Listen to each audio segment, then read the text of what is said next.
हे hello young officers कैसे हैं आप लोग? गुड आफ्टरनून, जय हिंद।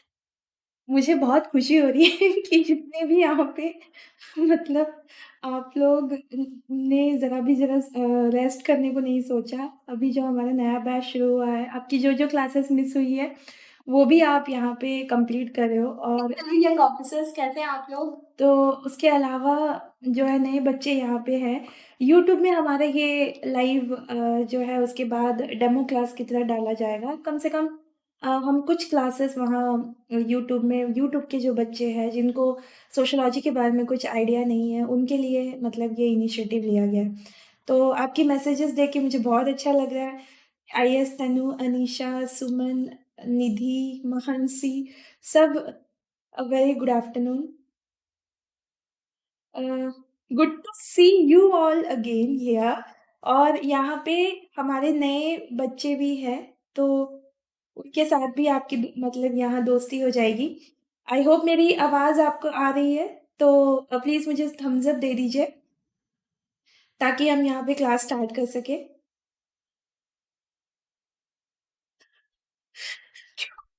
आपकी मैसेज ना मतलब यूट्यूब में कैसे दिखेगा मुझे नहीं पता। आप लोग सबसे ज़्यादा आप लोग क्यूट हो, आप लोग इतने अच्छे हो और जब मैं आपको देखना चाहती हूँ जब आप यहाँ इंटरव्यू की जो अभी जो चल रही है ना इंटरव्यू वैसे ही आपकी जब इंटरव्यू में आप जाओगे तो देखना वहाँ पे आप कितने प्यारे लगोगे और इतना ज़्यादा मतलब मैं खुश होंगी कि मैं क्या बताऊँ। ठीक है, चलिए आई आई थिंक यहाँ पे आपको मेरी आवाज़ आ रही है। तो अभी जितना भी सिलेबस हमारा यहाँ पे छूटा है, उसको लेके हम यहाँ डिस्कस करेंगे फर्स्ट चैप्टर से। लेकिन उससे पहले बहुत इम्पोर्टेंट है कि जो भी यहाँ हमारे नए बच्चे हैं, वो भी प्लीज़ यहाँ पे मैसेज कीजिए और जिन्होंने यहाँ पे जॉइन किया है सेकंड बैच को, उनको लेके जो जो भी डाउट है वो अ, पूछिएगा। उसके अलावा ग्रुप पहले आप जॉइन कर लीजिए। मैं देख रही थी कि बच्चे यहाँ पे ग्रुप जो टेलीग्राम ग्रुप है वो जॉइन नहीं किए हैं अभी तक, तो प्लीज़ उसको जॉइन कर लीजिए ताकि जो भी मैसेज होगा, इन्फॉर्मेशन होगा, मैं वहाँ पे आपको मैसेज कर सकती हूँ, तो आपको वहाँ पे सारी इन्फॉर्मेशन मिल जाएगी, ठीक है? अ, सोशलॉजी की क्लास लाइव लिया कीजिए। लाइव पता है क्या है? लाइव हम संडे को आएँगे ऐसे, ठीक है? वरना होगा ये कि मतलब अभी तो छुट्टियाँ है इसीलिए ये सब टाइम मिल रहा है, तो वरना फिर मुश्किल हो जाएगा। चलो ठीक है क्लास स्टार्ट करते हैं। तो नए बच्चों को मतलब आपके लिए अगर आपको लगेगा कि इतना ज़्यादा इम्पोर्टेंट सेशन नहीं है, तो जिसके लिए आपने जॉइन किया है या फिर ऐसा कोई टॉपिक वहाँ पे नहीं है, तो आप अपना जो पढ़ाई है वो आगे कीजिएगा।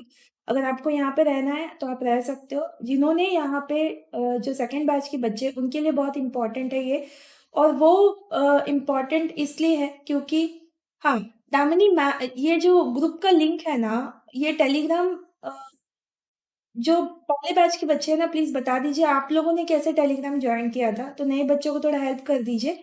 टेलीग्राम लिंक जो है वो ऐप में ही है, ठीक है?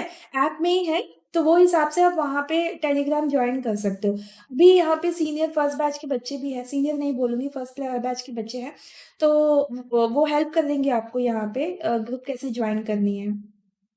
चलो अभी मुझे पढ़ाने दो वरना मैं यहाँ कॉन्शियस हो जाऊँगी थोड़ा, ठीक है? चलो आज हमें बात करनी है यहाँ पे सिलेबस को लेके। तो पहला जो हम चैप्टर यहाँ जाएँगे, इससे पहले बहुत इम्पोर्टेंट है कि हम यहाँ पे सिलेबस के बारे में बात करें, कि सिलेबस जो सोशियोलॉजी का वो कैसे है, कहाँ इसका कनेक्टिविटी लगेगा। तो आपकी जो इनिशियल क्लास ये सब मिस हुई थी, पहले बैच के बच्चों के लिए मैं बोल रही हूँ क्योंकि जो भी चीज़ है, जो बाद में वहाँ पे जॉइन किए है, तो उसके लिए इनिशियली जो-जो चीज़ इम्पोर्टेंट है, वो आपको अभी से लिख के रखनी है। आप प्लीज़ लिख के रखिए और यहाँ पे अ, अच्छा ऐप से किया था आपने? हाँ, ऐप से ही दोबारा वहाँ पे आपको नहीं ओके। नहीं, ऐसा नहीं है मानसी, सोशियोलॉजी का हिंदी मीडियम से कोई देखिए ये ना एक मिथ जो है वो फैल गया है कि जब भी हमारा प्रीलिम्स क्लियर नहीं होता तो हम बोलते हैं कि यूपीएससी ने अपना पैटर्न चेंज कर दिया इसीलिए हमारा नहीं हो पा रहा है। और उसके बाद हमने थोड़ा इसको लेके सोचते हैं कि जब भी ऐसा कुछ होता है तो ये कोई बायसनेस हो जाता है हिंदी मीडियम, इंग्लिश मीडियम, ऐसा नहीं है। आप पॉज़िटिव में रहिए। उल्टा जो समाजशास्त्र है वो आप और अच्छे नंबर के साथ में हिंदी मीडियम में जो है वो पास कर सकते हो। तो जो जितनी भी ये अभी तक जो अफ़वाहें हैं उसको आप यहाँ कम कर दीजिएगा। आपका देखना मार्क्स कैसे आएगा और बाकियों को आप यहाँ पे एग्ज़ाम्पल की तरह बोल सकते हो कि मैंने भी यही सोचा था कि नंबर नहीं आते, लेकिन देखो नंबर आया है। तो जो भी प्रूव करना है ये इसी के साथ प्रूव करेंगे कि हम यहाँ पे अपना सक्सेस रेट दिखाएँगे और हम यहाँ पे अगर सफल होंगे तो फिर बाकियों के जो भी ये जो अफ़वाह चल रही है ऐसा कुछ नहीं है, इसको ये बंद हो जाएगा, ठीक है? तो ऐसे करके हम थोड़ा इसके ऊपर स्टेप लेंगे। अ, Vanita, thank you so much. मैं क्या बोलती हूँ, मैं आप लोगों के कमेंट सुनते-सुनते दिन-ब-दिन मतलब मुझे खुशी होती जा रही है और इसके लिए शायद हो सकता है कि आपको पढ़ाने की खुशी में मैं अच्छी लग रही हूँ। चलो क्लास के अंदर चलते हैं।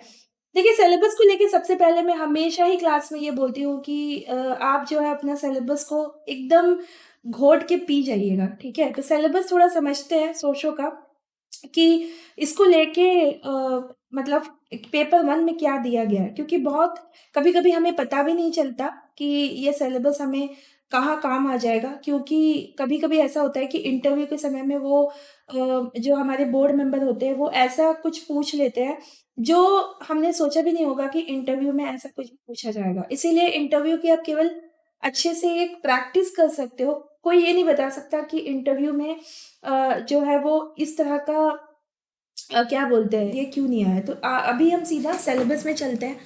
तो सिलेबस में पहला जो पेपर 1 है, वो है हमारा फंडामेंटल्स ऑफ सोशियोलॉजी। मैंने इसको हिंदी में भी लगाया है। तो जैसे-तैसे यहाँ पे मैंने इसको कंप्लीट किया। 1 मिनट।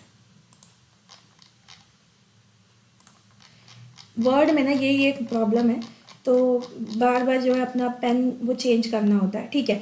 अभी देखिए, यहाँ पे समाजशास्त्र के मूलभूत सिद्धांत, ठीक है, तो ये है पेपर 1 और हमारा फंडामेंटल्स ऑफ सोशियोलॉजी बोलते हैं इसको। फंडामेंटल ऑफ सोशियोलॉजी में टोटल पेपर 1 में हमारा 10 चैप्टर आता है और ये चैप्टर 1 इसको हम पढ़ेंगे कैसे ये भी मैं बता दूँगी और इसको लेके कहाँ-कहाँ ये हेल्प होगा ये भी मैं बता देती हूँ। तो आपकी मैं मैसेज अभी थोड़ा देर के लिए मैं नहीं देख पाऊँगी, मतलब नहीं देख पाऊँगी मतलब मैं अभी थोड़ा अपने क्लास के अंदर में कॉन्सन्ट्रेट कर रही हूँ इसको लेके। तो अभी शायद आपको शो हो रहा होगा, है ना?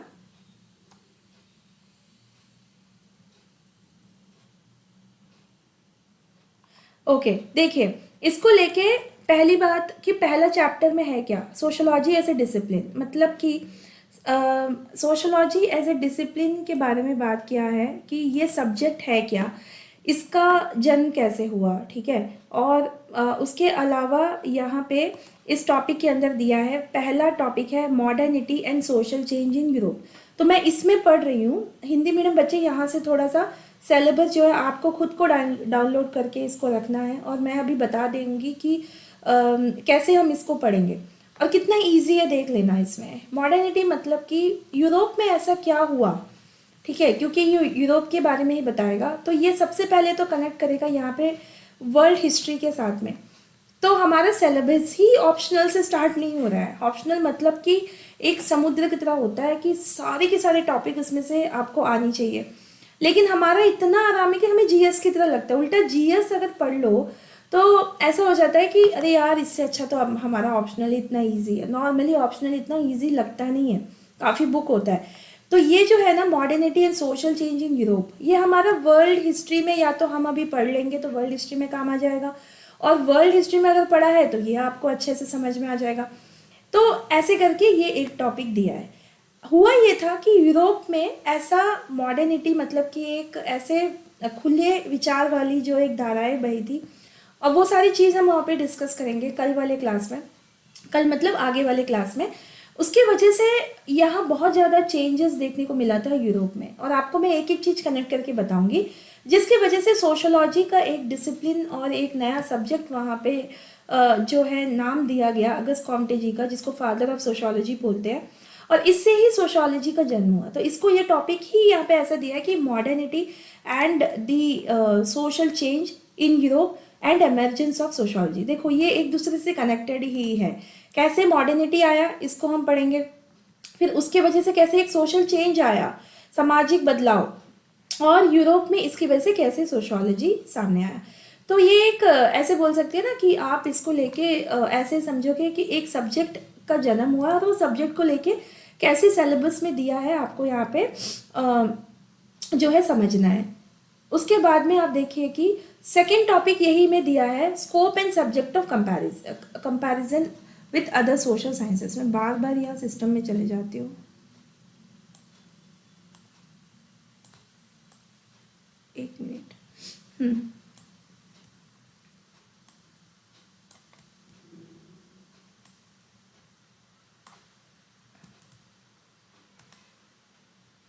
ओके, अब ठीक है। तो उसके बाद में स्कोप के बारे में अब देखिए, एक सब्जेक्ट जो है वो सामने आ गया है सोशोलॉजी। उसके बाद में अभी इसको लेके ये बोला जाता है कि अच्छा ये पढ़ेगा क्या, मतलब ये जैसे मेडिकल साइंस है तो ये मेडिकल साइंस जो है मेडिकल और ह्यूमन बींग्स, डिजीजेस, बीमारी, ये सब के बारे में। तो हर एक सब्जेक्ट जो है उसका एक महत्व है, ये पढ़ता क्या है, ये किस बारे में, इसके सब्जेक्ट के बारे में बात करेगा। जैसे हिस्ट्री है तो हिस्ट्री के बारे में, ज्योग्राफी है ज्योग्राफी के बारे में। तो ये करेगा क्या, इसको बोलते हैं स्कोप। तो स्कोप ऑफ सब्जेक्ट फिर इसमें आ जाता है कि देखो एक सब्जेक्ट निकल के आया है, इसका स्कोप क्या है। अच्छा, स्कोप के बारे में हम देखेंगे। उसके बाद में इसका अलग से जो अदर सोशल साइंसेस जो सब्जेक्ट है, जैसे कि history, geography, economics, anthropology, political science, ये सब के साथ में इसको अगर कंपेयर करेंगे तो ये कैसे दिखता है, इसके अंदर की सिमिलैरिटी सोशोलॉजी के साथ में मिलती है या नहीं मिलती है। उसके अलावा अगर कोई दोनों के बीच में डिफरेंस है, दोनों अलग अलग है, तो ये हम पढ़ेंगे। बहुत इजी सा सब्जेक्ट है, बहुत इजी सा टॉपिक है। उसके बाद में यही चैप्टर के अंदर तीसरा टॉपिक दिया, ये एक एक दिन का क्लास है। पहले वाली क्लास थोड़ा सा एक 3 दिन जाएगा। उसके बाद सोशोलॉजी एंड कॉमन सेंस। तो सब लोग ये बोलने लगे कि यह समाज शास्त्र तो है ही ऐसी चीज कि जो समाज में ऑलरेडी बात किया जाता था, तो क्या ये ऐसा है कि कॉमन सेंस और समाज शास्त्र और सोशोलॉजी के सेम है, ये टॉपिक में दे दिया सिलेबस। तो ये हमारे साथ भी होता है ना कि अगर हमने हिस्ट्री, ज्योग्राफी या पॉलिटिकल साइंस, एंथ्रोपोलॉजी, तो हम देखते हैं अच्छा ये ना हमारे साथ बहुत ज़्यादा इसका सिलेबस में जो है मैच करता है। अरे यार ये सब्जेक्ट जो है ना हमारे साथ बहुत ज़्यादा मेल खाता है। ऐसे करके यूपीएससी एंथ्रोपोलॉजी और सोशोलॉजी को यहाँ पे एक साथ ऑप्शनल की तरह लेने का जो है ना था नहीं पहले। जब हमारा पहले यहाँ पे 2 ऑप्शनल हुआ करता था, तो सोशोलॉजी और एंथ्रोपोलॉजी को साथ में ऐसे कॉम्बिनेशन ले नहीं सकते थे, क्योंकि ऐसा था कि इसमें जो है काफ़ी जो सिलेबस है वो एंथ्रोपोलॉजी में भी है, लेकिन एंथ्रोपोलॉजी जो है थोड़ा डीप में जाके यहाँ पे उसके बारे में पढ़ते हैं। तो मैं अभी उसके बारे में बोलना मेरा राइट नहीं है, क्योंकि मैं सोशोलॉजी के बारे में बोलूँगी। तो यहाँ सोशोलॉजी एंड कॉमन सेंस के बारे में यहाँ पे टॉपिक दिया। देखते देखते ये हमारा चैप्टर 1 यहाँ ख़त्म हो जाता है। उसके बाद देखिए जब ये सब डिस्कशन यहाँ पे ख़त्म हो गया, तब जाके सेकेंड यहाँ पे टॉपिक आता है, वो है is sociology is a social science और नॉट। तो मतलब यहाँ पे बात होती है सेकेंड टॉपिक में कि जो सोशोलॉजी है वो साइंस है या वो सोशल साइंस है। तो ये टॉपिक दे दिया। अब देखिए एक सब्जेक्ट निकल के आ गया। अब उस समय 2 ही चीज़ थी, या तो वो साइंस में गिना जाता था या फिर वो सोशल में गिना जाता था। तो इसको हम कहाँ रखें, क्या इसको हम साइंस बोल सकते हैं या फिर इसको सोशल साइंस बोल सकते हैं। आपने सोचा होगा साइंस क्या है पहले, मतलब मान लीजिए अगर आपने साइंस में जो यहाँ पे बीए किया है या फिर साइंस आपने 11th-12th में पढ़ा है, तो जब आपसे कोई पूछेगा या मान लीजिए आप इंटरव्यू में जा रहे हो, तो यहाँ पे फंडामेंटल की जो भी इंटरव्यू बोर्ड के दिमाग में आएगा वो आपसे कुछ भी पूछ लेंगे। तो मान लीजिए बोलेंगे कि अच्छा आपने साइंस में किया है, तो व्हाट इज साइंस। साइंस मतलब जो कुछ होता है, फैक्ट होता है, उसको वो प्रूफ कर सकता है, ठीक है, एक रीजन के साथ बात करता है साइंस। तो सोशोलॉजी को भी पहले तो ऐसा था कि इसको क्या हम साइंस की तरह देख सकते हैं, तो सेकंड टॉपिक वो दे दिया। अब साइंस क्या है उसके बारे में ये टॉपिक है कि साइंस क्या है, साइंटिफिक मेथड क्या है, और जितने भी हमारे थिंकर्स आएंगे यहाँ पे वो साइंटिफिक मेथड को लेके क्या बोलेंगे। ऐसे करके यहाँ second chapter is sociology is a science यहाँ पे दे दिया। विज्ञान के साथ आप इसको जोड़ के देख सकते हो या नहीं, ये सब मैं बाद में बताऊंगी। कि अभी जब आपने क्वेश्चन पेपर देखा होगा पिछले जो क्लासेस में, वो लाइन से हमारा चैप्टर 1 में से भी आता है, चैप्टर 2 में से भी आता है, ऐसे ही लाइन से ही क्वेश्चन वहाँ पे दिया गया है। थर्ड भी इसी टॉपिक से रिलेट करके है, रिसर्च मेथड एंड एनालिसिस, कि अगर सोशियोलॉजी साइंस है तो साइंस में क्या होता है कि हम रिसर्च करते हैं, है ना, रिसर्च मेथड करते हैं। तो इसमें 3 टेक्निक दिया गया है कि ये क्वालिटेटिव मेथड क्या है, क्वांटिटेटिव मेथड क्या, आराम से इजी वे में मैं आपको पढ़ा दूंगी, इसमें कोई घबराने की बात नहीं है। तो ये जो 2 टॉपिक है इसको पूरा सोशियोलॉजी इज अ साइंस और नॉट ऐसे करके यहाँ पे ये सिलेबस में दिया है।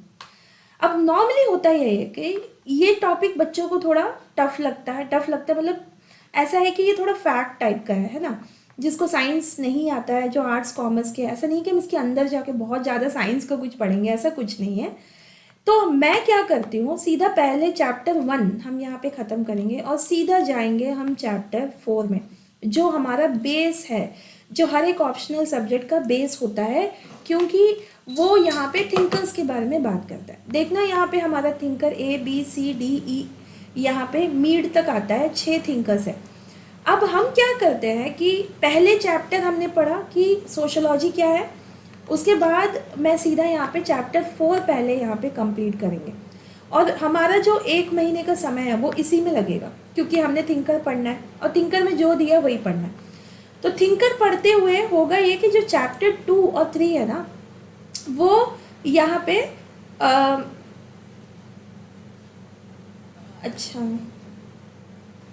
ओके, उड़ीसा, अच्छा बनीता आप उड़ीसा के हो, ओके वेरी गुड। अच्छा, अभी तक हमने देखा कि ये जो चैप्टर है इसको लेके हम यहाँ पे पढ़ेंगे, थिंकर को लेके हम लोग क्लास में पढ़ेंगे।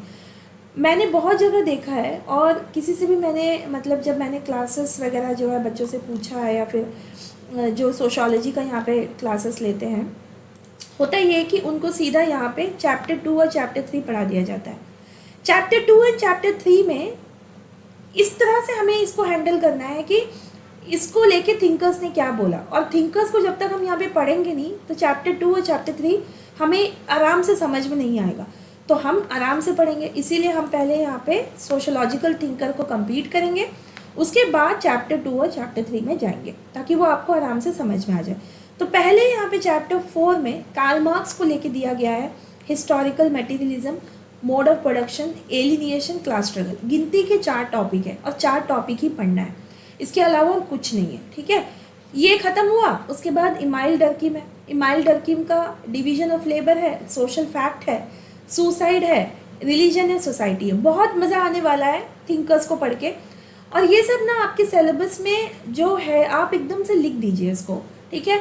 हमें ज़रा भी नहीं लगना चाहिए कि ऑफलाइन के क्लास और ऑनलाइन के क्लास में कोई डिफरेंस आपको नहीं लगेगा। जब आप, मैं जैसे बोल रही हूँ वैसे आप करोगे, मतलब कि अगर ऑनलाइन के क्लास में आप ऑफलाइन की तरह ही समझोगे, जैसे जैसे मैं बोल रही हूँ, अगर मैं अभी क्लास में होती तो मैं ये सब आपको वेट करके आपको बोलती कि आप लिखिए, और हमारा क्लास वहाँ 2 घंटा का चलता, 2.5 घंटा का चलता, तो 1 घंटे का क्लास में अगर मैं आपको अभी बोल रही हूँ तो अगले दिन जब आपका यहाँ पे क्लास नहीं होगा, वो सारे दिन आप यहाँ पे वो सब चीज़ लिख दीजिएगा। तो सिलेबस जो है पूरी तरह आप लिखिएगा। कार्ल मार्क्स को लिखेंगे तब जाके समझ में आएगा कि कार्ल मार्क्स के अंदर में 4 टॉपिक है, historical materialism, mode of production, alienation और क्लास स्ट्रगल, ठीक है। तो अगर मैं हिंदी में यहाँ पे दिखाऊँ तो यहाँ पे जो हमारा चिंतक बोलते हैं, और यहाँ पे कार्ल मार्क्स के बारे में यहाँ पे लिखा है, इमाइल डर्कीम के बारे में है, मैक्स वेबर और टॉलकट पार्सन। तो इमाइल डर्कीम को लेकर टॉपिक दिया। अभी हम चैप्टर 4 में है, ठीक है, चैप्टर 4 में है। चैप्टर 4 के अंदर 6 टॉपिक है, इमाइल डर्कीम, मैक्स वेबर और टॉलकट पार्सन, रॉबर्ट के मर्टन और मीड। इसको हम पढ़ेंगे, ये लगभग 1 महीना से 1.5 महीना लगता है इसको अच्छे से पढ़ने में। जैसे ही हमारा चैप्टर 4 यहाँ ख़त्म होगा, आप तो एकदम बिंदास सोशियोलॉजी के बारे में आपको एकदम आइडिया आ जाएगा। यहाँ से अब हम क्या करेंगे, चैप्टर 2 में जाएंगे और इतने आराम से इसको कंप्लीट कर लेंगे चैप्टर 2 और 3, और तो हमारा लगभग यहाँ पे आप बोलो कि 40% से 50% हमारे सिलेबस कंप्लीट हो जाता है, जैसे ही हम यहाँ पे थिंकर कंप्लीट करते हैं। मेन बात ये है कि थिंकर तो कोई भी कंप्लीट करा के दे सकता है। ये थिंकर को आज के एप्लीकेशन पॉइंट से कैसे समझना है, आज के लाइव एग्जाम्पल से कैसे आपको यहाँ पे जानना है। जैसे कि कार्ल मार्क्स ने यहाँ पे बोला है कि क्लास स्ट्रगल है, एलिनिएशन। अब हम पढ़ते हैं ये क्या है, ठीक है। अब देखो मैं आपको बोलूँगी कि देखो करंट टाइम में ये एलिनिएशन कहाँ दिखेगा आपको, करंट टाइम में आपको क्लास स्ट्रगल मतलब कहाँ दिखेगा।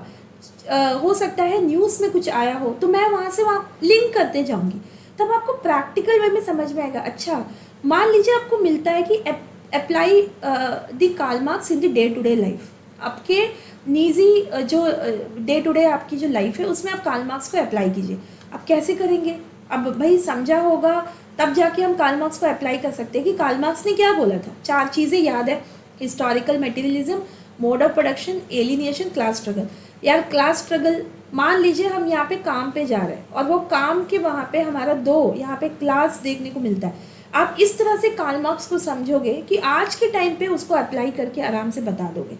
तो बुक में पढ़ना और क्लास में कोई भी पढ़ाना, तो सोशोलॉजिकल तरीके से अगर पढ़ाओगे ना तो वो बहुत ज़्यादा बुकिश लगेगा। मैं ऐसे नहीं हूँ, मैं यहाँ पे ये सोच रही हूँ कि आपको मज़ा आए ये सब्जेक्ट, ये नहीं कि बस 2 बुक पढ़ लिया, एग्ज़ाम क्लियर कर लिया, छोड़ दिया। नहीं, लाइफ में हम इसमें से बहुत सारी चीज़ें जो है सीख सकते हैं। उसके बाद इमाइल डर्कीम आएंगे, ये यहाँ पे सुसाइड की बात करेंगे, सोशल फैक्ट की बात करेंगे। अच्छा एग्जाम्पल हम इतना ज़्यादा डिस्कस करेंगे कि आप लोग थोड़े दिनों में सोशोलॉजिकल टर्म में यहाँ पे बात करना शुरू कर दोगे। और ये ही एक सब्जेक्ट है जहाँ पे इसकी अलग एक लैंग्वेज में बात कर सकते हो कि यार ना मेरा ना एलिनेशन हो गया है अभी, तो मुझे ना सोशल फैक्ट समझ में आ गया है, मुझे ना रिलीजन और सोसाइटी को देखते हुए ना अभी के टाइम पे आप इसको लेके कुछ भी बोल सकते हो, सुसाइड के बारे में बोल सकते हो, ठीक है। उसके बाद क्लास स्ट्रगल के बारे में बोल सकते हो, घर का माहौल को देख के आप अपने सोशोलॉजी को वहाँ पे अप्लाई करना शुरू कर दोगे और इतने आराम से आप इसको समझोगे कि मतलब लगेगा ही नहीं कि हम कोई सब्जेक्ट के लिए पढ़ रहे हैं, हमें लगेगा कि यार बस पेपर दे दो हमें, यहाँ पे हम जो है लिखने के लिए तैयार है, ठीक है। तो अभी उसके बाद में जब आप अभी नेक्स्ट देखोगे वो है हमारा मैक्स वेबर। अच्छा मैक्स वेबर जी, इसको बस ऐसे पढ़ते हैं max weber max weber max weber, यार ऐसा नहीं होता है। मैक्स वेबर ने क्या बोला, कौन है, कैसे आप इसको इमेजिन करके देख सकते हो। हम ना ऐसे इमेजिन करते कि ये देखो ये सब हमारे आसपास यहाँ पे खड़े हुए हैं, हमसे कुछ बोल रहे हैं। अगर कोई आपका दोस्त आपसे कुछ आके बोलेगा और आप उसको पढ़ने की कोशिश करोगे, समझने की नहीं, तो क्या समझ में आएगा। हम यहाँ पे समझेंगे कि आज के टाइम पे ये अथॉरिटी को लेकर क्या बोल रहा है, आइडल टाइप मतलब क्या है, ब्यूरोक्रेसी मतलब क्या है। देखो ब्यूरोक्रेट्स बनना चाह रहे हो, ब्यूरोक्रेसी में यहाँ पे ये वर्ड कहाँ से आया आपको यहाँ पे अंदाज़ा हो जाएगा। मैक्स वेबर जी का ये वर्ड है, ये पब्लिक एडमिनिस्ट्रेशन में भी थिंकर है, सोशोलॉजी के भी एक मेन थिंकर है। टॉलकट पार्सन उसके बाद आएंगे और टॉलकट पार्सन यहाँ पे 2 कॉन्सेप्ट देके जाएंगे, सोशल सिस्टम, पैटर्न, वेरिएबल। देखने में वर्ड खाली आपको थोड़ा सा डिफरेंट लग रहा है, अंदर में है ही नहीं कुछ इसके। आइडल टाइप देखा, लास्ट में पता चला कुछ भी नहीं है। मैं आपको एकदम सिंपल लैंग्वेज में बता दूंगी कि इसका मतलब ये है, लेकिन लिखने के समय हमें यही सब टर्म डालना है, क्योंकि नहीं तो हमारे जो थिंकर्स है जिन्होंने इतना मेहनत किया है सब्जेक्ट के ऊपर नाराज हो जाएंगे, है ना। तो हमें उनका वर्ड डालना है यहाँ पे। और जैसे लेटेंट एंड मैनिफेस्ट फंक्शन, जैसे कि लेटेंट और मैनिफेस्ट फंक्शन देखने में लगता है कि यार ये कैसा है, क्या होगा, कुछ नहीं है। एक यूपीएससी का यहाँ पे अगर कोचिंग सेंटर शुरू हुआ या फिर ऐसा कुछ हुआ, तो किसी ने अगर यहाँ पे क्लासेस सोच के शुरू की है तो ये तो नहीं सोचा होगा कि उसके आसपास में जो है वो बहुत ज़्यादा हॉस्टल वगैरह खुल जाएगा, उसके बाद पीजी खुल जाएगी, उसके बाद बुक स्टॉल खुल जाएगा, उसके बाद ज़ेरॉक्स शॉप खुल जाएगा, है ना। यूपीएससी का अगर किसी ने क्लास स्टार्ट किया है तो वो ये नहीं सोच के किया होगा कि हाँ ये सब चीज़ भी आगे जो है उसको होने वाला है। लेकिन जो कि यहाँ पे अगर आप देखोगे राजेंद्र नगर है दिल्ली में, है ना, और मुखर्जी नगर है, अगर एक चीज़ यहाँ पे आके लगी है तो उसके साथ साथ देखो कितनी सारी डेवलपमेंट देखने को मिलता है। मैंने आपको जो बताया वो कुछ नहीं था, बस लेटेंट और मैनिफेस्ट फंक्शन था, ठीक है। एक के वजह से एक का होना, ये होगा लेटेंट एंड मैनिफेस्ट फंक्शन। कि अगर बारिश आया तो यहाँ पे सब लोग जो है बारिश की कामना कर रहे थे, बारिश आ गया, लेकिन वो बारिश आने के समय मान लीजिए कि कोई ट्राइबल ग्रुप से वो डांस कर रहा है, कुछ ना कुछ कर रहा है, बारिश आ जाए, बारिश आ गया।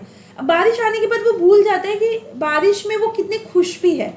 तो बारिश की वजह से जो एक्स्ट्रा चीज़ मिलती है समाज को, सोसाइटी को, वो ये है कि सब जो है बच्चे जैसे नहीं खुशी खुशी नाचते हैं और पानी में भीगते हैं। ये सब चीज़ बारिश जब आती है तब तो हमने नहीं सोचा था कि बारिश आएगा तो हम ऐसे मतलब यहाँ पे कूदेंगे, मिलेंगे, खेलेंगे, लेकिन इसके वजह से ये हुआ, बस यही है और कुछ नहीं है मर्टन की चीज़ में। तो बहुत इजीली हम यहाँ पे उसको समझेंगे। और मैंने एक चीज़ यहाँ पे सोचा है कि एक्चुअली सोशोलॉजी को ना ऐसे ही पढ़ाना चाहिए जिसमें लाइफ में ना वो चीज़ समझ में आए कि इसका क्या महत्व है और इसको लेके मतलब कितना मज़ा आने वाला है। ऐसा सब्जेक्ट नहीं है कि ये लो पढ़ लो 300 नंबर लेने हैं।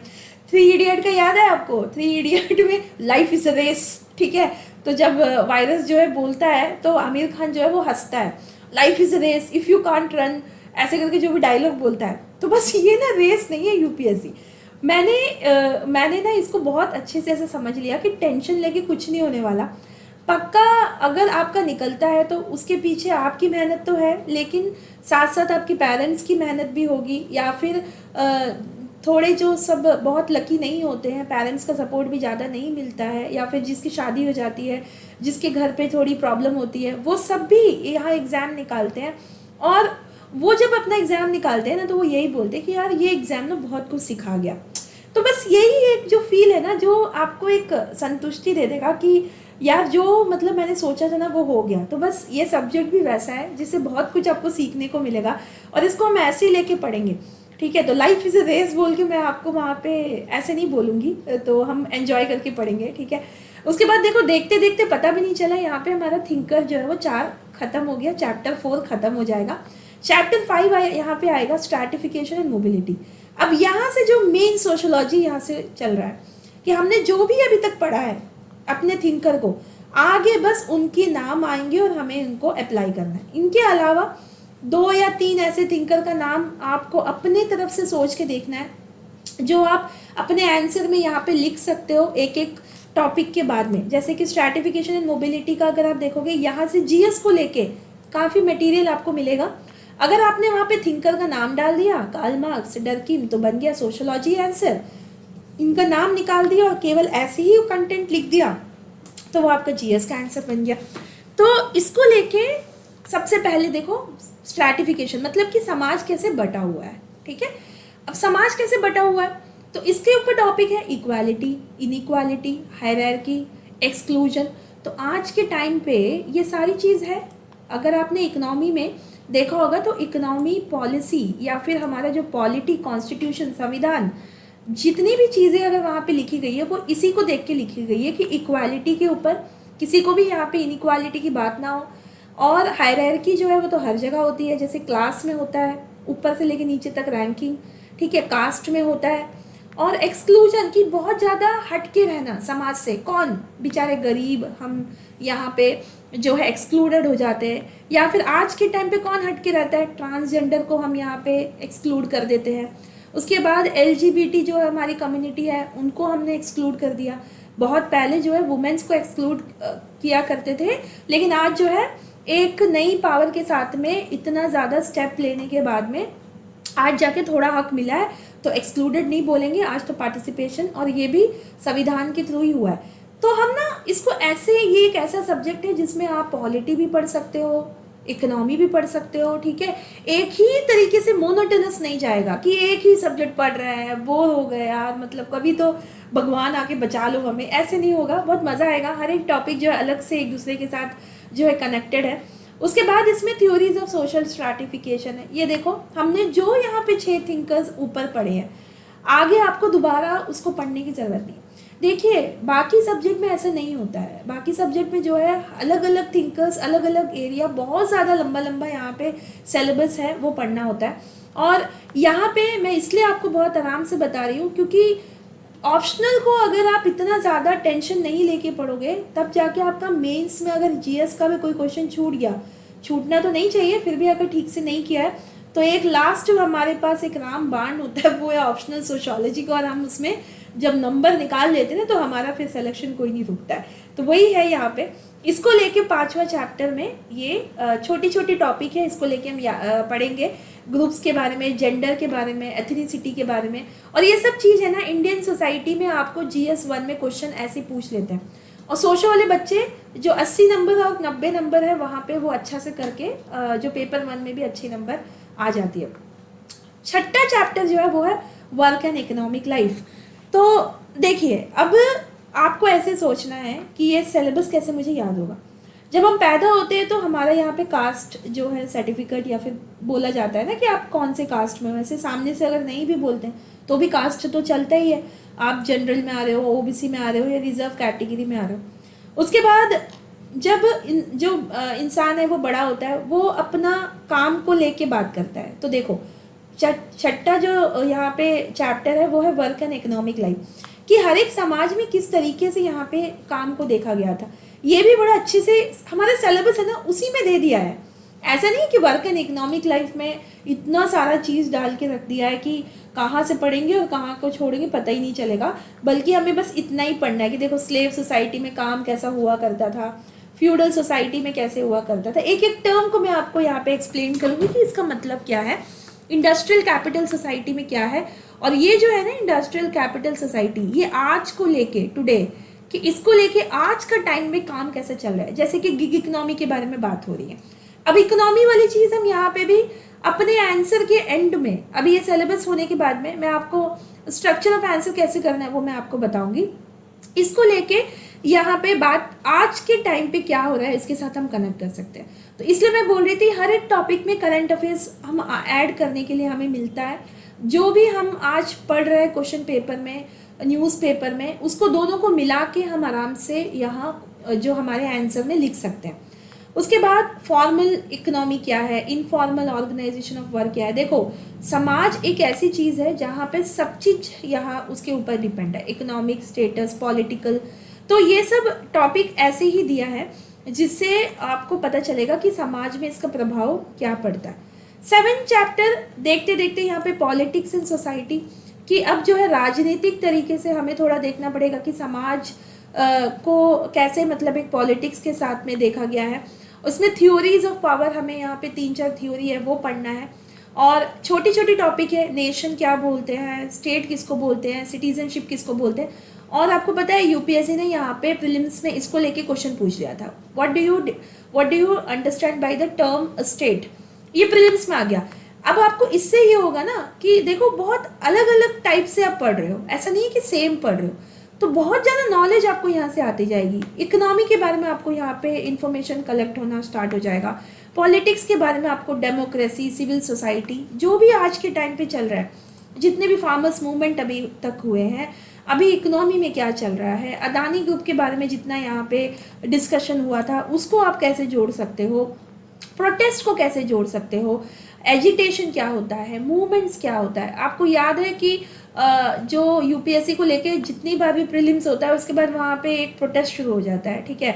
तो मैं नहीं बोलती कि वो गलत है। प्रोटेस्ट का मतलब क्या है, अगर जब आप जानोगे तब आपको पता चलेगा कि ये जो मूवमेंट्स और प्रोटेस्ट के बीच में क्या डिफरेंस है। अभी आप सब चीज़ अपने सामने होता हुआ देखोगे और वो चीज़ को फिर अच्छे से समझ पाओगे कि अच्छा ये है इसका जो हमने पेपर 1 में हमारा फंडामेंटल्स ऑफ सोशियोलॉजी में हमने पढ़ा है उसको लेके आप बहुत अच्छे से समझ सकते हो। और ये सब चीज़ हमारी डे टू डे लाइफ में गवर्नमेंट को लेके जैसे भी यहाँ पे हैंडल जो करना है उसमें हमारा फंडामेंटल राइट्स दिया है। प्रोटेस्ट की राइट टू प्रोटेस्ट हमारे अंडर आर्टिकल 19 में दिया है।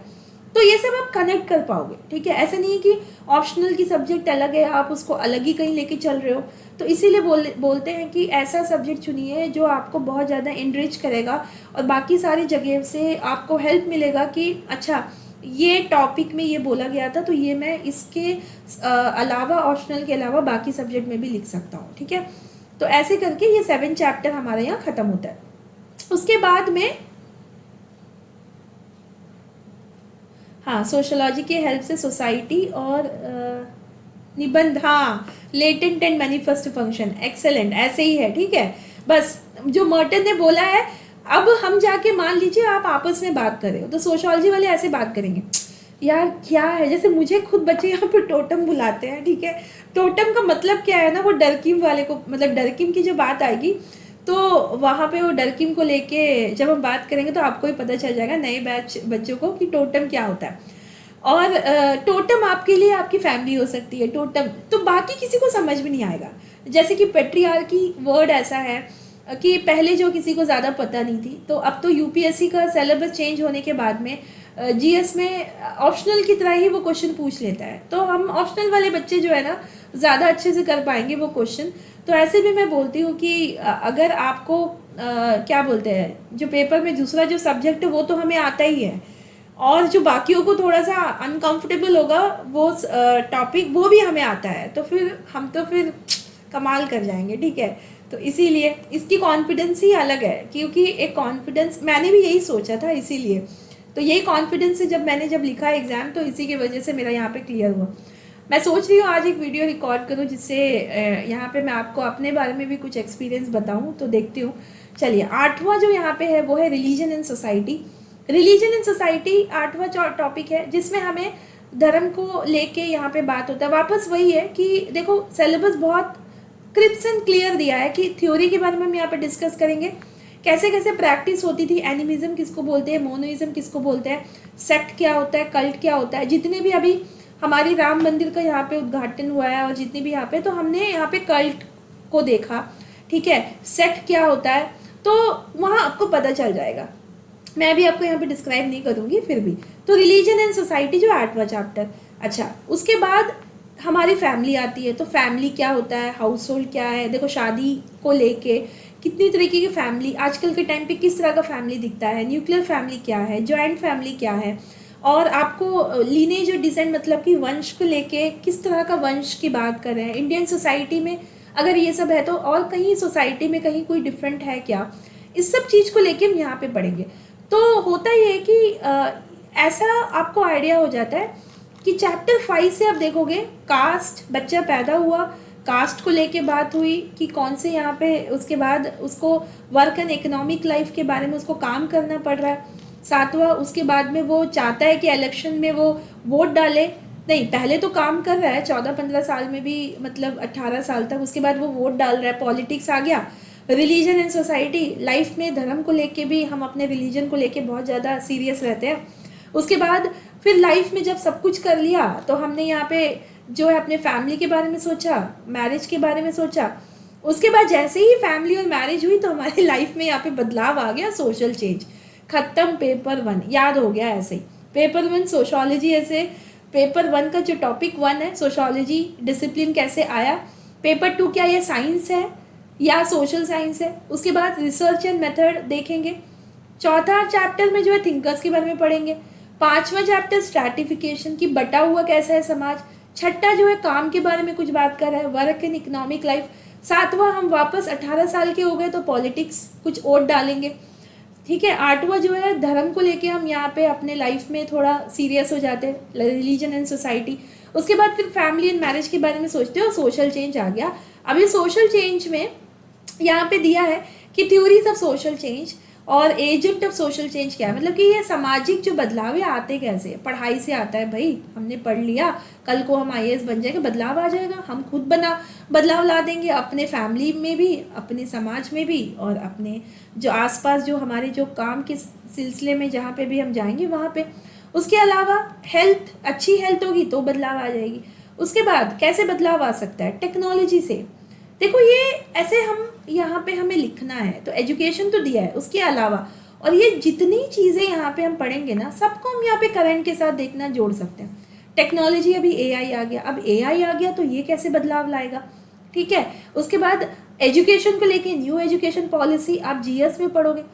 होता ही है कि सोशोलॉजी की वजह से आपका करंट अफेयर्स और ज़्यादा अच्छा हो जाएगा, क्योंकि न्यूज़पेपर आपको पढ़ना है, न्यूज़पेपर पढ़ते पढ़ते यहाँ पे अप्लाई करोगे, और अप्लाई करते करते जीएस में भी सोचने के लिए आपको एक आंसर राइटिंग में बहुत हेल्प हो जाएगा कि ये सारी चीज़ तो आपने यहाँ पे सोशो के लिए पढ़ा था, अब आंसर राइटिंग करने के जीएस का लिख दिया कि education, health, paper 2, paper 1, paper 3 में यहाँ पे हमारा जो सिक्योरिटी आता है, उसके अलावा जो है साइंस एंड टेक्नोलॉजी, वो सारी चीज़ अब करंट में जो पढ़े होंगे, करंट में वहाँ पेपर 3 में लिख दिया।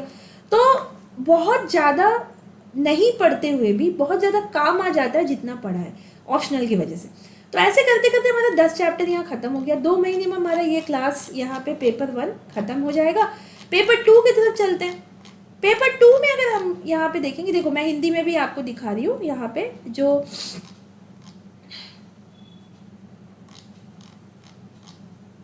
ठीक है।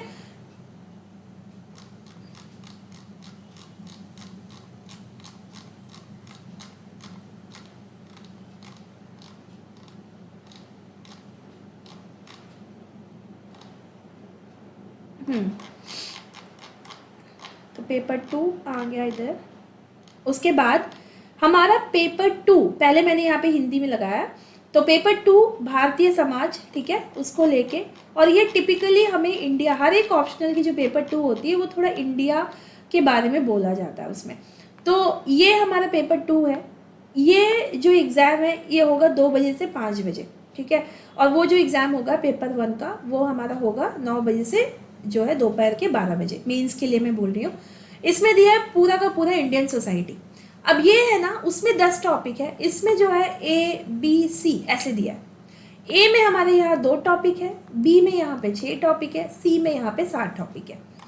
अब A1, ठीक है, ए का जो मैंने बोला 2 टॉपिक है ना, तो ए का जो 1 है ना, इसमें बता रहे हैं कि 3 थिंकर है केवल, और बता रहे हैं कि भारतीय समाज को लेके इनका क्या सोचना था। तो इसमें GS गुरे हमारे जो थिंकर है, MN श्रीनिवास है, AR देसाई है, ठीक है। A1 खत्म। उसके बाद A2 शुरू होगा कि इसमें जो है social background of Indian nationalism, actually sociology के टॉपिक में हिस्ट्री और इकोनॉमी को यहाँ पे जोड़ दिया, बीच में कहीं पे सोसाइटी आ जाता है। तो यहाँ आपने हिस्ट्री पढ़ के रखा है ना, तो यह आपको बहुत आसान हो जाएगा, क्योंकि हम पढ़ेंगे, देखो प्रोटेस्ट मूवमेंट ये सब तो हमने पेपर 1 में भी पढ़ा था। उल्टा और कॉलोनियल पीरियड के समय में हमने प्रोटेस्ट और मूवमेंट किए थे, सोशल रिफॉर्म्स मूवमेंट किए हैं। जो राजा राम मोहन राय को आप जानते हैं, ईश्वर चंद्र विद्यासागर जी को जानते हैं। हमने पढ़ा है कि कितने ज़्यादा यहाँ पे हमने नेशनलिस्ट मूवमेंट्स देखे हैं, पीजेंट्स मूवमेंट्स देखे हैं। ये सब चीज़ यहाँ पे हिस्ट्री की चीज़ें यहाँ पे हम डाल सकते हैं, क्योंकि हमसे यहाँ पे ऐसे डायरेक्टली नहीं पूछा है कि आप बताइए सोशल रिफॉर्म मूवमेंट्स के बारे में, बस केवल यहाँ पे प्रोटेस्ट दिया है, ये दिया, ठीक है। अब मैं अभी सिलेबस डिस्कस कर रही हूँ, कैसे इसको लिखना है मैं आगे अभी 10-15 मिनट में जो वो मैं अभी आपसे डिस्कस करूँगी। तो सोशल रिफॉर्म ये ख़त्म हो गया, ये A1 और ये A2। ये कहीं पे भी अलग से कुछ एक्स्ट्रा आपको नया सा कुछ दिख रहा है यहाँ पे? कुछ नहीं है, ये बस इंडिया के बारे में है। इंडिया की हिस्ट्री अगर आपको जाननी है तो वो हिसाब से हम यहाँ पे पढ़ लेंगे। बी आएगा, बी में यहाँ पूरा यहाँ है कि इंडियन विलेज का कॉन्सेप्ट क्या है, किसने यहाँ पे इंडियन विलेज की स्टडी की। और उसके बाद बी में आएगा कास्ट सिस्टम, B2 में, ठीक है। कास्ट को लेके देखो GS गुरे को हमने पहले पढ़ा था, MN श्रीनिवास को पढ़ा था, तो ये तो वहीं पे कवर हो जाएगा। और हमारा यहाँ पे कम हो गया, केवल हम यहाँ पे 2 थिंकर्स के बारे में कास्ट को लेके इन्होंने क्या बोला था ये पढ़ेंगे। उसके बाद टॉपिक भी दिया फीचर्स ऑफ कास्ट सिस्टम और अनटचेबिलिटी। लेकिन आपने देखा होगा कि अगर मान लीजिए GS पेपर 1 में अगर कुछ कास्ट के बारे में क्वेश्चन पूछ रहे हैं, आपने GS पेपर 1 का क्वेश्चन देखा होगा, तो वो क्वेश्चन थोड़ा एलॉबरेट होकर लिखना पड़ता है। तो नॉर्मली हमें ऐसा बाकी सब्जेक्ट में आपके पास आंसर होते हैं, लेकिन इंडियन सोसाइटी वाले क्वेश्चन बहुत करंट टाइप का होता है, बहुत सोच के लिखने के लिए होता है, उतना टाइम नहीं होता। सोशियोलॉजी की वजह से आपका ये जो सिलेबस है ये हेल्प करेगा आपको कि कैसे आप वहाँ पे लिख सकते हो। फॉर एग्जांपल कास्ट सिस्टम के बारे में अगर कुछ पूछ लिया, आप उसमें आपको सिलेबस याद है सोशो का, तो आप क्या करोगे, याद करोगे, अच्छा कास्ट सिस्टम क्या है, इसका फीचर्स क्या है, देखो यहाँ पे सिलेबस में है ना, इसीलिए इसको लेके अनटचेबिलिटी की बात करोगे आप कि आर्टिकल 17 यहाँ पे कॉन्स्टिट्यूशन संविधान में बात करता है, और ये किस तरीके से यहाँ पे प्रैक्टिस की जाती थी कि हाँ हमारे यहाँ पे कॉमनैलिटी, एक साथ बैठ के खाना खाना अलाउड नहीं था, पानी पीना नहीं था। तो ये सब चीज़ को लेके अंबेडकर जी और गांधी जी के बीच में कैसे यहाँ पे जो है डिफरेंस ऑफ थॉट देखने को मिलता है, विचार में जो है वो बहुत ज़्यादा डिफरेंस देखने को मिलता है, आप लिख पाओगे सिलेबस की वजह से, ठीक है। तो सिलेबस बहुत ही बढ़िया हमारे नोट्स की तरह ही दिया गया। B3 में आएगा ट्राइबल्स के बारे में। अब ये भी टॉपिक हमारा सोशल जस्टिस में है, GS पेपर 2 में, और इसको लेके अभी देख लीजिए कि ट्राइबल्स के बारे में अगर कोई भी क्वेश्चन दे दिया, आप उसको ऐसे लिख सकते हो कि ट्राइबल किसको बोलते हैं, डेफिनेशन देखो यहाँ पे दिया है टॉपिक। उसके बाद ये कहाँ पे रहते हैं इंडिया में, जोग्राफिकल स्प्रेड, इंडिया के साउथ में है, ईस्ट में है, सेंटर में है। उसके बाद इनका क्या क्या ऐसा पॉलिसी, और ब्रिटेन की जो पॉलिसी, ब्रिटिश इंडिया की जो पॉलिसी थी वो ऐसा क्या था जिसकी वजह से इनके ऊपर इतनी ज़्यादा प्रॉब्लम आई थी। और उसके बाद आफ्टर इंडिपेंडेंस जो हमारे नेहरू जी थे, इनको लेके कौन से पॉलिसी अपनाए थे, ये लेके आप अगर जीएस में भी लिख दोगे, देखो ये सिलेबस हमें हेल्प कर रहा है। सिलेबस में आप इतने अच्छे से इसको मतलब देख सकते हो कि अगर ट्राइबल्स के बारे में कुछ भी पूछ लिया तो सिलेबस याद है, तो वो हिसाब से आप इसको 4 तरीके से 10 नंबर में आराम से लिख सकते हो। तो ये हमारा B3 है। B4 यहाँ पे, यस B4 है agrarian social class structure, industrial और मिडिल क्लास। अभी ये बैच 1 बच्चों के लिए अभी कल मैंने इसको कंप्लीट किया था, एग्रेरियन क्लास स्ट्रक्चर, कि एक कृषि प्रधान जो समाज है उसमें ये कैसे आपको देखने को मिलता है। इंडिया को आप आराम से इमेजिन कर सकते हो, उसके बाद इंडिया का कैसे ट्रांसफॉर्मेशन हुआ 1991 के बाद में, उसके बाद कैसे आज एक मिडिल क्लास जो है ऊपर उभर के आ रहा है, उसको लेके यहाँ पे ये एकदम छोटे छोटे टॉपिक है, देखने के लिए सिलेबस में है, लेकिन ये हमारा बहुत काम का आएगा। फिर देखिए ये जो टॉपिक है ये हमने पेपर 1 में भी पढ़ा था, किनशिप सिस्टम, चैप्टर नंबर 9। इसको लेके इंडिया के बारे में आप यहाँ पे थोड़ा एक्सक्लूसिवली हम देखेंगे कि फैमिली एंड मैरिज इंडिया में कैसे होता है, नॉर्थ जोन का, साउथ जोन का, ईस्ट में, और यहाँ पे कैसे कैसे डिफरेंस देखने को मिलता है, ये सब ये चैप्टर में दिखेगा। और उसके बाद रिलीजन एंड सोसाइटी हमारे पेपर 1 में भी है, चैप्टर 8 में। इसमें रिलीजियस कम्युनिटी कौन कौन से इंडिया में है, इसको लेके अभी क्वेश्चन में अगर मैं बोलूँ कि बताइए रिलीजियस कम्युनिटी को लेके इंडिया में क्या प्रॉब्लम हो रही है, एकदम से मैं पूछूंगी तो आप उसका आंसर नहीं दे पाओगे। अभी सिलेबस देखोगे तो आपको आइडिया आएगा, ठीक है। तो सिलेबस अगर आप देख रहे हो तो अभी याद आएगा कि अच्छा रिलीजियस कम्युनिटीज इन इंडिया कौन कौन सी है, पहले लिखिए, तो एक स्ट्रक्चर तो यहीं से मिल जाएगा, है ना। रिलीजियस कम्युनिटीज इन इंडिया, उसके बाद में इनको लेके क्या क्या प्रॉब्लम है ये आप डिस्कस करोगे, तो बस उसके बाद में इसको लेके गवर्नमेंट ने क्या क्या बातें बताई है ये भी लिखना है। तो हम सोशो से स्टार्ट करेंगे, उसके बाद जीएस तक जाएंगे, फिर थोड़ा सोशो की तरफ लेके आएंगे। अब सोशो कैसे बनेगा, अगर यहाँ पे हमने पेपर 1 का थिंकर का नाम यहाँ पे डाल दिया, पेपर 2 के थिंकर का नाम डाल दिया, तो ये सोशो बन जाएगा, और बाकी की कंटेंट आप जीएस जैसे ही उसको लिख सकते हो। तो ऐसे करके ये हमारा यहाँ पे खत्म होगा। जब सी वाला टॉपिक शुरू होगा वो पूरा का पूरा आज के टाइम पे जो इंडिया में चेंजेस चल रही है उसके ऊपर ही बहुत ज़्यादा लिंक करेगा। जैसे कि सोशल चेंज इन इंडिया जो हमारा पेपर 1 का चैप्टर 10 है, उसको आप यहाँ पे वापस ज्वाइन कर सकते हो। पहला ही टॉपिक यहाँ पे है कि इंडिया ने कैसे भाई सामाजिक चेंज और सामाजिक बदलाव के बारे में सोचा, ऐसा कैसे सोचा, पहले हमारा संविधान ही बहुत बड़ा सोशल चेंज लेके आया है, उसको लेके अभी देखना 1947 से लेके पूरा 2023 तक जितने भी हमने अभी किया है, और 2024 में जो आगे होगा, जब तक आप यहाँ पे एग्जाम दे रहे हो तब तक की करंट अफेयर्स आप सोशोलॉजी में डाल सकते हो। मतलब अभी तक जो करंट अफेयर्स आया भी नहीं है वो भी आप यहाँ पे डाल सकते हो। तो विजन ऑफ सोशल चेंज कि भाई हमने प्लानिंग किया था, ये देखो मिक्स्ड इकोनॉमी क्या है, संविधान की वजह से कैसे समाज में यहाँ पे चेंज आया, लॉ सोशल चेंज कैसे बना, और पढ़ाई और शिक्षा को लेके यहाँ पे कैसे एक बदलाव की बात करती है। तो ऐसे अगर आया सोशल चेंज के बारे में, आप क्या लिखोगे, जितना भी सोशल चेंज जो सोशल में पढ़ा है सब डाल देना। तो यहाँ पे आप बोलोगे अच्छा ये आइडिया प्लानिंग से, तो इकोनॉमिक तरीके से, हिस्टोरिकल तरीके से, उसके बाद यहाँ पे जो नए नए पॉलिसीज इंडिया लेके आती है उसकी वजह से, ये सारी चीज़ आपका दिमाग सोचता जाएगा, क्योंकि हम ना ऐसे एक ही टॉपिक नहीं पढ़ रहे, हम यहाँ यहाँ यहाँ यहाँ ऐसे मिक्स कर करके पढ़ते हैं, वो टॉपिक में अलग अलग टॉपिक पढ़ते हैं, जिससे होगा ये कि आपका दिमाग सोचने के लिए मतलब एकदम प्रैक्टिस में आ जाएगा कि आप सोच पाओगे सोशल चेंज में कैसे हो सकता है। अच्छा हमने पढ़ा था एजुकेशन, अच्छा हमने पढ़ा था यहाँ हेल्थ को लेके, अच्छा हमने पढ़ा था कुछ ऐसा कि कॉन्स्टिट्यूशन या फिर कोई कानून अगर चेंज कर दिया जाए, जैसे कि अभी जो वुमेन्स को लेके मंदिरों में उनको रोकना नहीं चाहिए, सबरीमाला इशू जब आया था तो इसके ऊपर जजमेंट आया था, ये कानून है। अभी एलजीबीटी को लेके जो सेक्शन 377 यहाँ पे डिक्रिमिनलाइज किया गया है, उससे बहुत बड़ा चेंजेस। अगर मान लीजिए सेम सेक्स मैरिज, जैसे कि सुप्रीम कोर्ट यहाँ पे हमेशा सरकार के साथ में जो है बोलती है कि आप ये चीज़ कब करोगे, तब सरकार अपनी तरफ से यहाँ पे कानून अगर पास कर दे तो कल को बहुत बड़ा चेंज हो जाएगा। तो कितनी आगे वाली चीज़ हमें देखने को मिलता है ये टॉपिक की वजह से। वैसे ही प्रोग्राम रूरल डेवलपमेंट की वजह से, देखो यहाँ से ना प्रीलिम्स की बहुत क्वेश्चन आती है, जैसे कि रूरल डेवलपमेंट प्रोग्राम कब शुरू हुआ था, कम्युनिटी डेवलपमेंट प्रोग्राम क्या है, पावर्टी एलिवेशन जो है था वो कौन से प्लानिंग में यहाँ पे किसने यहाँ पे नारा लगाया था, ऐसे करके ये सारा टॉपिक हमें ऑप्शनल जीएस और उसके अलावा ऐसी टॉपिक जो मोस्टली प्रीलिम्स में जाके हमें अटका देती है, वो आप यहाँ पे आराम से कवर कर लोगे।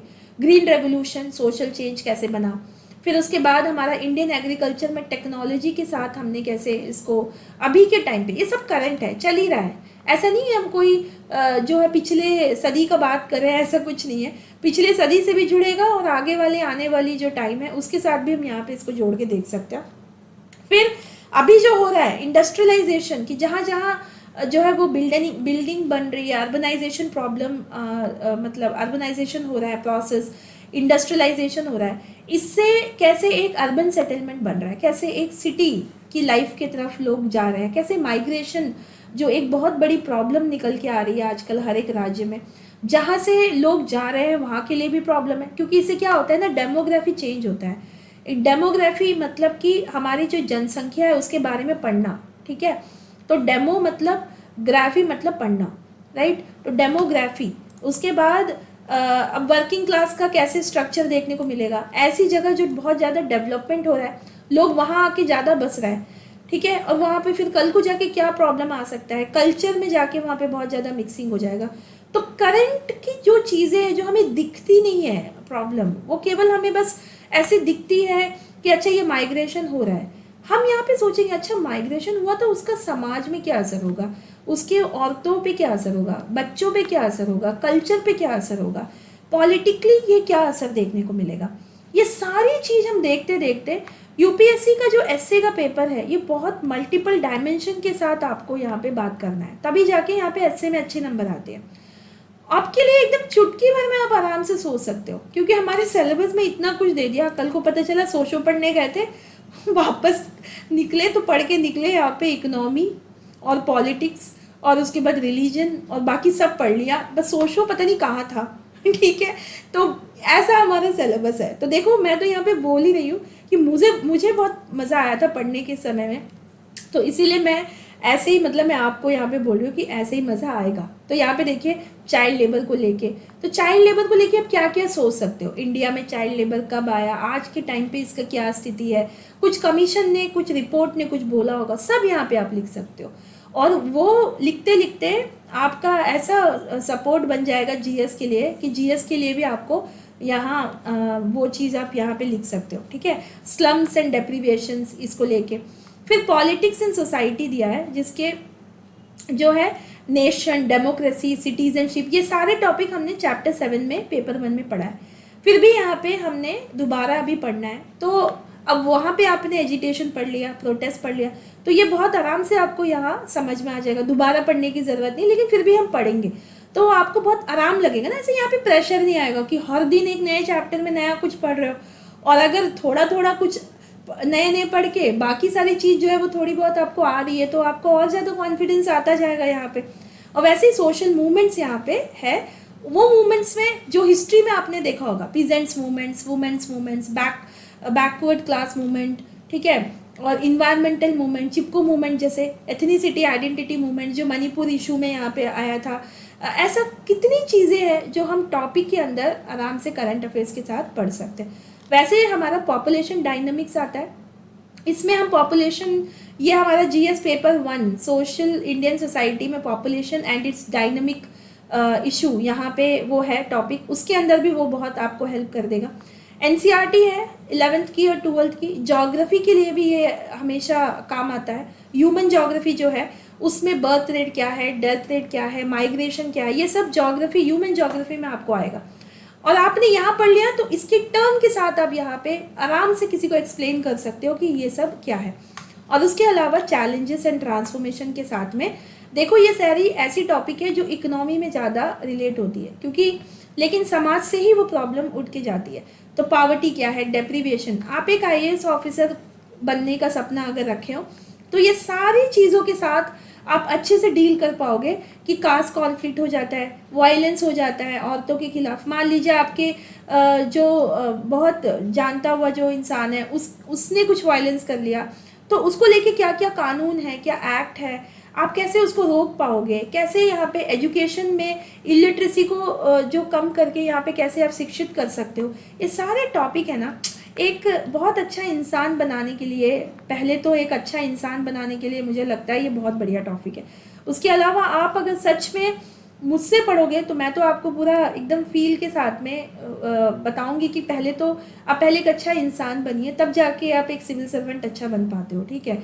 तो ये सिलेबस ही मतलब हमारा इतना बढ़िया है। तो ये 1 महीने के अंदर हमारा पेपर 2 खत्म हो जाएगा और 2 महीने में हमारा यहाँ पे पेपर 1 खत्म हो जाएगा। लेकिन हम थोड़ा सा पेपर 1 में ज़्यादा टाइम लेंगे, इसीलिए हो सकता है पेपर 2 जो पेपर 1 है उसके लिए हमारा 3 महीने लगे और पेपर 1 जो है हमारा 1 महीने में हो जाएगा।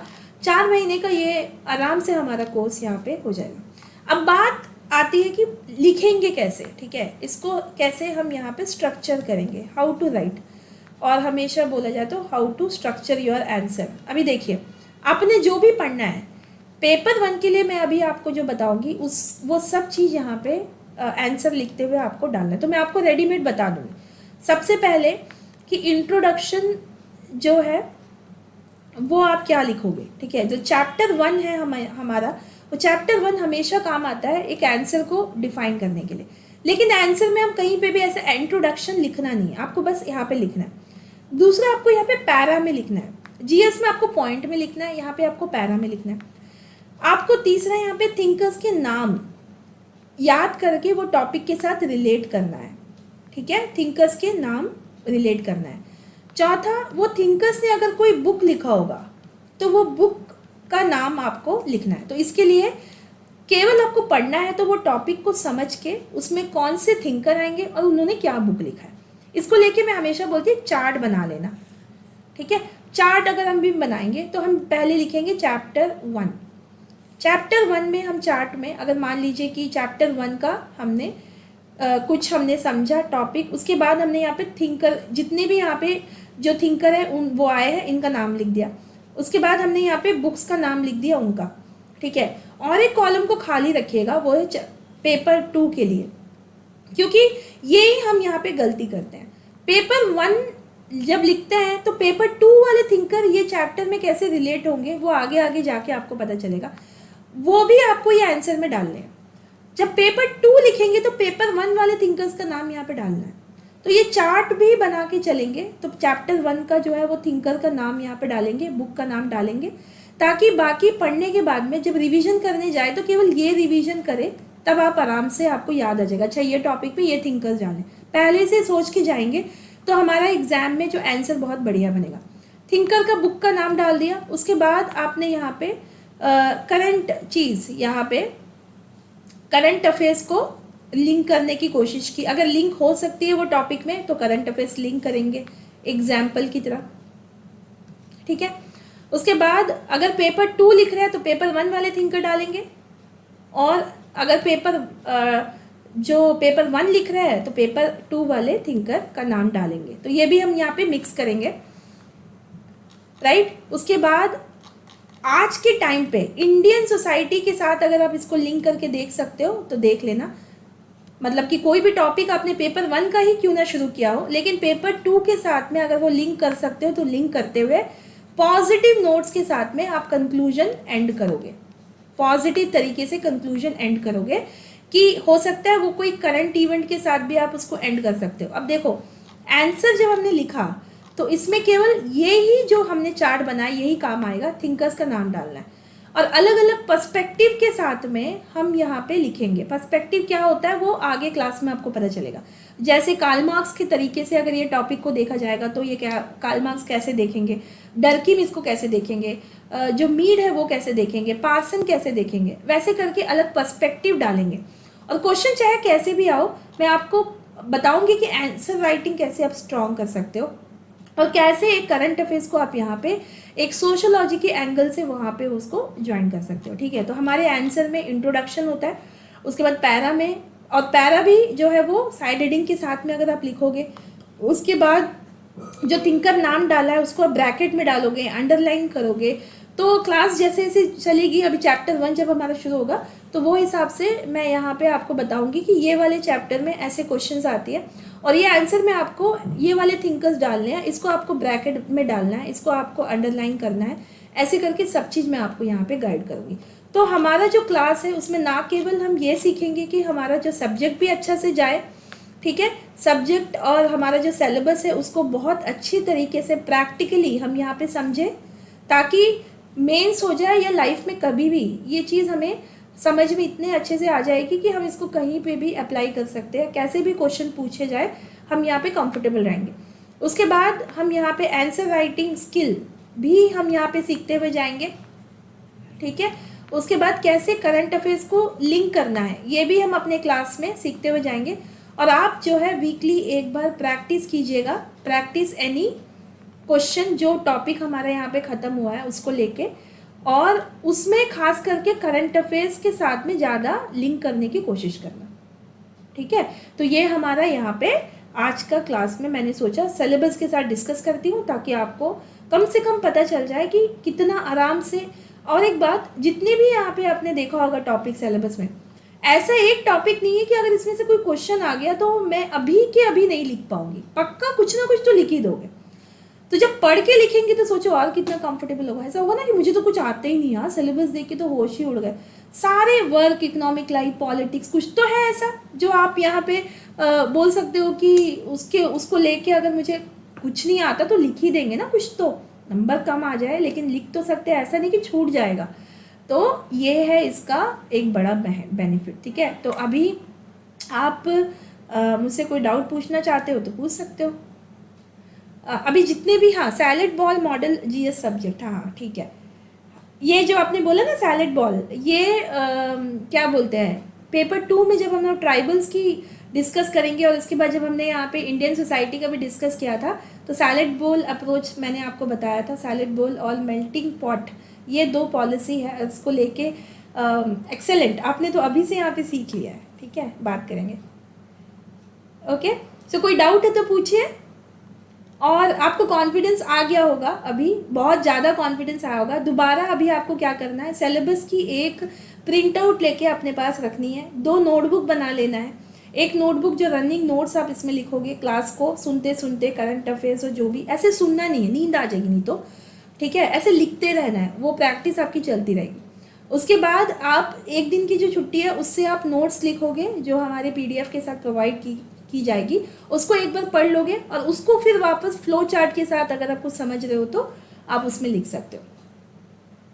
Next session topic prelims test series में कम मार्क्स आ रहे हैं अच्छा, संडे वाले सेशन के लिए मैं बताऊंगी आपको। अभी एक टॉपिक जो अभी यहाँ पे कवर हो जाएगा ना, अभी नेक्स्ट ज्योग्राफी, हिस्ट्री, ऐसे, उसके बाद में फिर मैं आगे की जो क्लास है वो प्रीलिम्स में कैसे स्कोर करनी है मार्क्स, कौन कौन से एरिया से, वो सब मैं यहाँ पे हैंडल करूँगी।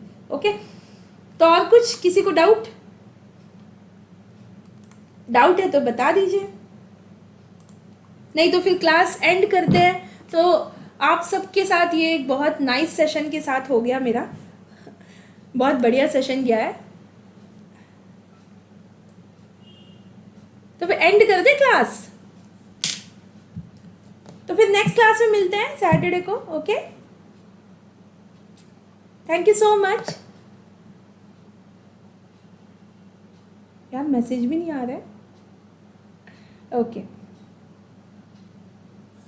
Very good. अभी जो सिलेबस मैंने आपको दिखाया बस यही है, ऐसे ही बस शक्ति के साथ में और कॉन्फिडेंट के साथ में जो यूपीएससी क्लियर करेंगे, right. Okay, then will meet again on the next day and next class, that is on Saturday. हम यहाँ पे मिलेंगे और फिर हम ऐसे जोश के साथ में यहाँ पे बात करेंगे। Bye bye.